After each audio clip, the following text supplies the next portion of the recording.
Vous êtes prêts? Allez, c'est parti, on va cuisiner ensemble.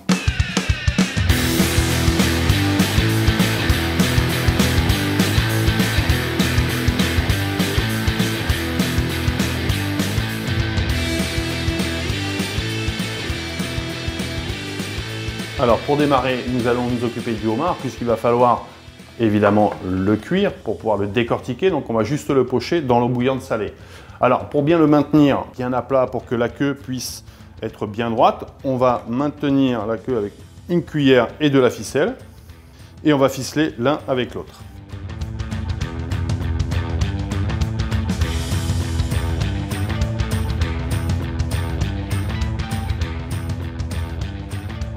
Maintenant, nous allons blanchir le homard de manière à pouvoir le décortiquer. 2 minutes pour la queue, plus 2 minutes pour les pinces. Comme ça va juste le raidir. On va pouvoir le décortiquer pour pouvoir le recuisiner par la suite.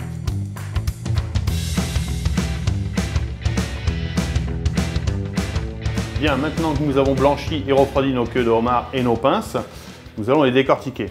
Vous prenez les anneaux de cette façon, vous venez les casser à l'intérieur, comme ceci. Et là, vous ouvrez votre carapace pour retirer la chair de homard. Pour les pinces, c'est tout autre affaire, puisqu'elles sont bien enfermées à l'intérieur. Donc, vous séparez les différents morceaux. On va prendre un gros couteau et on va simplement venir taper ici, un petit coup franc, juste pour entamer la carapace du homard. J'ai fait un petit mouvement, je ne sais pas si vous avez vu, de droite et de gauche, pour fendre ma carapace. Et là, j'ai ma chair de homard qui reste large. À l'aide d'un ciseau, je vais couper à droite et à gauche. J'enlève le petit bout. Je fais bouger ma pince de droite et de gauche et je sors la pince entière comme celle-ci. Alors souvent, je vais garder moi le petit côté rigide du bas de la pince pour donner un petit peu de volume dans l'assiette quand vous allez dresser, c'est plus agréable. Donc maintenant, nous allons tailler la garniture aromatique, carottes, oignons en grosses mirepoix. Donc la mirepoix, ce sont des gros cubes. Là, il va être épluché, coupé en deux et germé. Nous allons réaliser un bouquet garni pour aromatiser notre beurre de homard. On détaille d'abord à la verticale, ensuite à l'horizontale. Et là, on va retailler au travers pour réaliser des cubes plus ou moins gros. Ensuite, pour la carotte, vous allez tailler des tranches assez épaisses pour pouvoir retailler ensuite des bâtonnets. Et on va reprendre les bâtonnets pour couper des gros cubes. Voilà, nous avons la mirepoix. Nous allons réaliser le beurre de homard.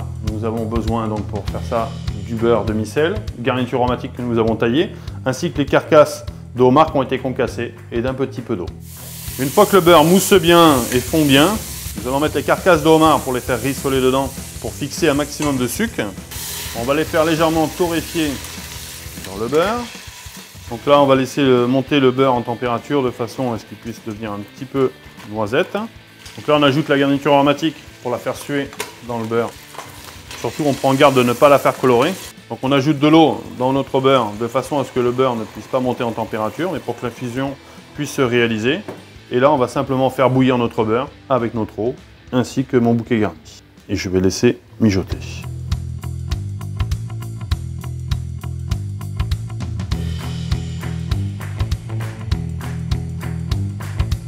À présent, nous allons nous occuper de la courge butternut. Je vais vous montrer comment on peut la peler et la découper sans trop s'embêter. On va couper la courge juste au-dessus de l'endroit où c'est un peu plus renflé, puisque c'est là où se trouvent les pépins. Et nous, ce qui nous intéresse, c'est la partie où il n'y a pas de pépins. Donc, c'est la partie la plus longue. De l'autre côté de ma courge, je vais sectionner l'autre partie. En même temps, je fais tourner ma courge et je tronçonne tout doucement.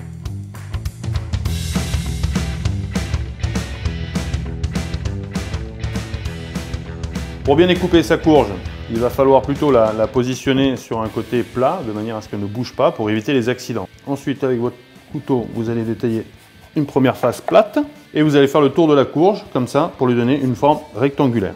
On va couper des tranches environ de 5 mm d'épaisseur.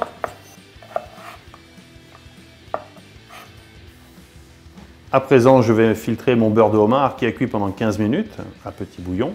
Ensuite, il s'est reposé pendant 20 minutes. Je le filtre, je vais le mettre dans un verre et le passer au frigo pour récupérer la matière grasse qui va figer à la surface. Après avoir taillé notre courge butternut, maintenant on va la mettre à confire avec un peu de fleur de sel, du beurre de homard et du sucre cassonade.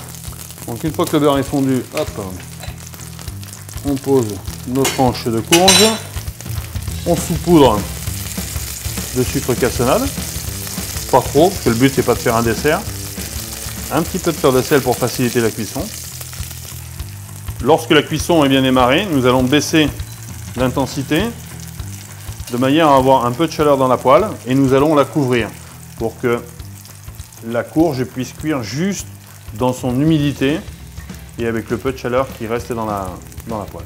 Pour vérifier la cuisson de nos tranches de courge, il suffit simplement de planter une petite table de couteau dedans et si on voit qu'elle ressort très facilement et elle se plante facilement, nos tranches de courge sont cuites. À présent, nous allons terminer notre plat. Nous allons faire sauter nos girolles et nos marrons et avec des échalotes avec notre beurre de homard. Ensuite, nous allons ajouter la chair de homard pour finir sa cuisson. On va y faire fondre une petite échalote. Bon.